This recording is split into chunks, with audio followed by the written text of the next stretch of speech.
Peter. His program in Nigeria continue to dream big.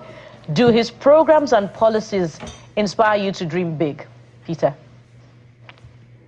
No, they do not. And I have had that statement for far too long to continue to dream big. Thank you for having me, but let us state clearly that once Nigeria stops to glorify mediocre and incompetence in leadership, then we will begin to make progress.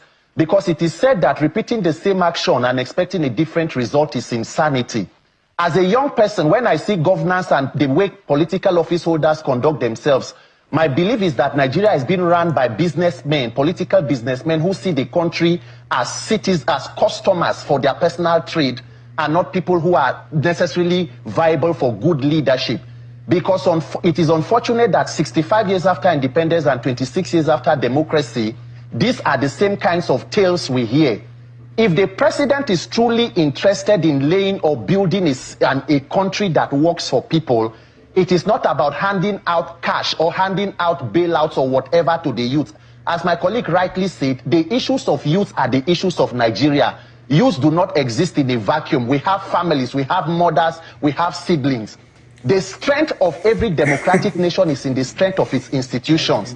And we must move away from these plethora of talks about trying to lay a foundation for 65 years. How long does it take to lay a foundation and then we build on it? The strength is supposed to be the strength of our institutions.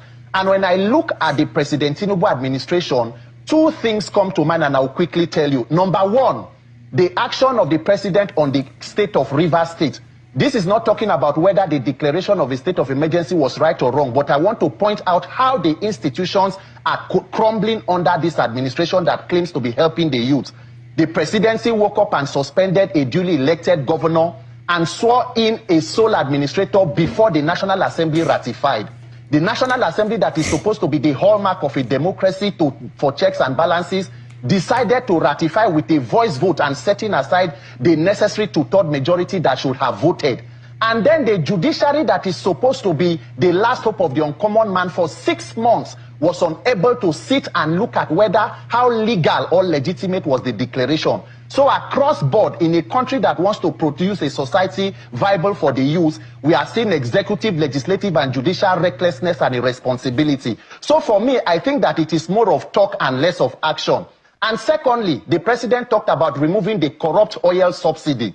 The problem with the subsidy regime in Nigeria that should have benefited the youth was not just subsidy, it was the corruption in the subsidy regime. Can President Tinubu come out and state clearly how much exactly have I saved from May 29, 2023 to today, October 2025? Imagine a British Prime Minister or a US President taking a serious reform as removal of subsidy, and the citizens do not know exactly how much was saved. So if you say fuel subsidy was corrupt and you took it out, and Nigerians do not know how much exactly was saved, where it is being reinvested to, how it is plugged into affecting the lives of the youth and other citizens, then it is decentralization of corruption. We should not be talking about increasing allocation to politicians or governors without accountability. So if there is no transparency and accountability in governance and a deliberate attempt to strengthen the institutions, what are the hopes of the youth or the young persons? The only way that President Tinubu can prove that he truly loves the youth is ensuring that we have an electoral process that is seamless, that is credible, where young people who have the character and the capacity can vie for positions without violence and without being, witch hunted, and get into the system to become the leaders of today, because tomorrow we are talking about is today that we are talking. So I think it is mischievous to have good talks and then we see direct actions that undermine the integrity of our institutions and the capacity of citizens to live as decent human beings in a democracy. Interesting. These are very interesting takes, right? So I'm not going to dive too much into it. I think what he talks, the eloquency is brilliant. I think everything he says makes sense. The reason why I was interested in this interview is because Nigeria has potential, but this political sphere is killing the potential in Nigeria. One question I have, if somebody like this comes and runs for office in Nigeria, what prevents him from winning the office? I know a lot of people will say, well, everyone is corrupt. Even if he gets in there, he's going to be corrupted as well. But it's interesting that that is the mindset and the chance is not given. Because Peter Aka is, I think he's very knowledgeable about what's happening in Nigeria. He's very eloquent, very brilliant, sounds very knowledgeable.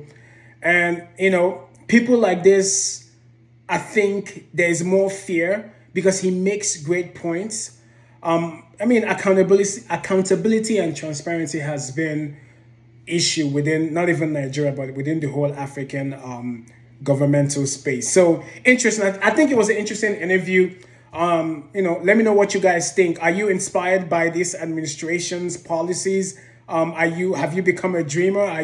Do you feel raveled up to do things? And are things changing? Obviously, from what people are saying is not, but I think he described everything happening very eloquently and it was a very interesting interview. So guys, let me know what you think. Food chest. Peace.